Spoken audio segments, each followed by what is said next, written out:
उत्तर ओडिशा रे हबाकू जाउथिबा साधारण निर्वाचन पर्व को नहीं एबे लोकंक मनरे बेस उत्साह देखिबाकू मिलिछि। कारण जेउ मानकू टीवी पर्दारे दर्शक देखंती एबे सेमाने आसी लोकंक गहन रे आसी पहुंचुछंती। सेही दृष्टिरु लोकंकर दुईटी कार्य एकाथरके संपूर्ण हो जाउछि।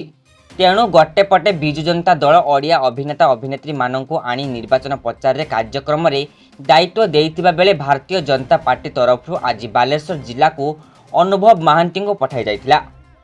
तेणु आज अनुभव महांती जलेश्वर और भोगराई रे बीजेपी प्रार्थी मानक प्रचार करथिले। युवपीढ़ी मानक कहबी आपण जतले जिबे निज परिवार को संगे नै जिबे, जतले वोट दो पे जिबे परिवार सहित आउ तीनोटी परिवार को जदी संगे नै परले ताहाले अब नाही। सेठी जणे बाहरु आसीथिबा ओडिसा रे जणे जोई पुओ जे प्रकृत रे कहबा गले कोनोसी कला पहाड़ ठु कम नुहंती। सीए राज्यर शासन को निज दखल नबा को चेष्टा करचंती। राज्य रे अनेक प्रकार विभिन्न प्रकार करप्शन, विभिन्न प्रकार अन्याय अत्याचार सबु वर्गर लोक मानक सहित होची, जनसाधारण सहित होची। मु जणे सिटिंग मेंबर ऑफ पार्लियामेंट सेही दलर थिली। जदि मु गत 5 वर्ष हब मो नेता को देखि पारि नाही, भेटी पारि नाही एका सीधा सड़क भाबरे, ताले ये दल रे काहाकू रहिबा कोन पई जरूरी।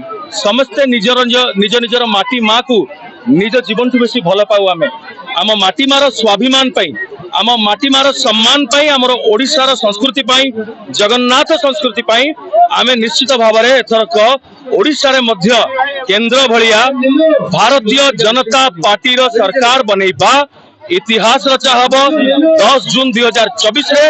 आज मु आसीथिली भोगराई रे। एठी हमर आशीष भाई जी हमर विधायक अछंती, विधायक प्रार्थी विधानसभा पई जिबे, जे माटीर जो रही जाइथिबा उन्नति प्रगति बा हेई नथिबा उन्नति प्रगति को से सेठी स्वरोत्तोलन करिवे एवं सरकार रो साहाय्य द्वारा एठी निश्चित भाव में से सब उन्नति देखा मिलिबा आगामी समय रे।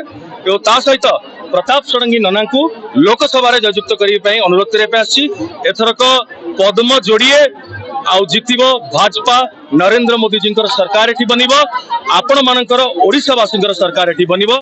बालेश्वर ब्यूरो रिपोर्ट, हाजिर खबर इंडिया।